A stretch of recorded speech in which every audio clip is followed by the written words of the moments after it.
So, mayong hapon. So, magandang hapon. So, kakauwi ko lang galing dun sa trabaho sa bahay na tinrabaho namin na isang construction worker. So, kikay vlog para ni sa imo ha. So, kung sincero ka sa pagpangayo ni mo apologize sa naigo na mga tao na construction worker na ingon nimo yak construction worker didto ko gikan karon naghalo og simento. Mo na mo nauna-on. Dapat kung sincero ka kanang imuhang mga million views na grabe ang imong panglait sa isig ka tao. Bihambo lang ta. Parehas ra ta tao. Nakatamak ta sa lupa. Pantay-pantay lang. Ako wala ko'y pangalan sa kuan ingong ba social media pero siyempre construction worker ko. So nasakitan po ko grabe ang imong pag-discriminate sa mga construction worker.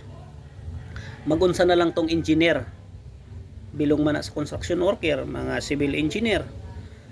So patas lang ta, parehas ra ta tao, parehas ra ta mo kaon og bugas. Ikaw Bisaya kayo kang dako, di man sa pang lockdown nangamuhan ra pug ka. So mora nang ako ang ikuan, bago ka mohimo og content pag-isipan mo muna ana ang atong utok gibutang diri sa ibabaw para makauna-una ka bago na to ibigkas ng atong baog tama ba umali or naaba tay maligsan na tao, naaba tay masakitan. So plastic ra kayo ang imuhang pag-apologize niya. Daghan kayo imuhang mga videos diha na magipang-upload na mga million views. Na grabe ang imong mga basir, pangit ang mga basir. Ay paging ana pres ra ta tao. Madugta ra ta diri sa kalibutan mo na imong timan-an. Construction worker ang minamaliit ni Kikay Vlog.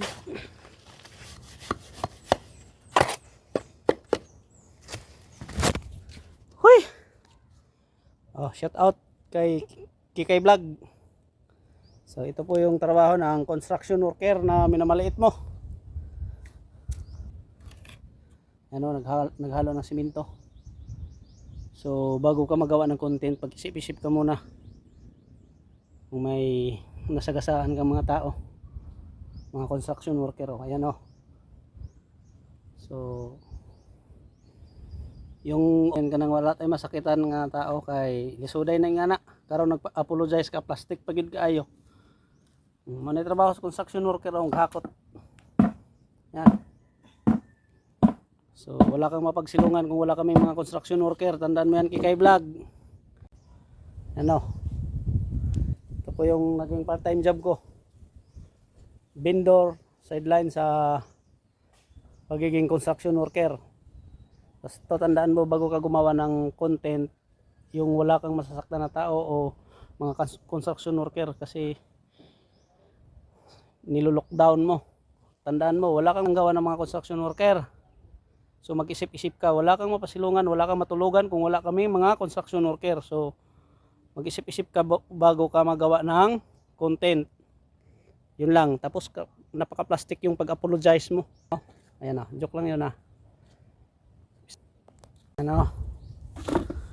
Yan trabaho ng construction worker, magkaputik-putik, alikabok. Hindi lang daw magnakaw, at least marangal na hanap buhay birds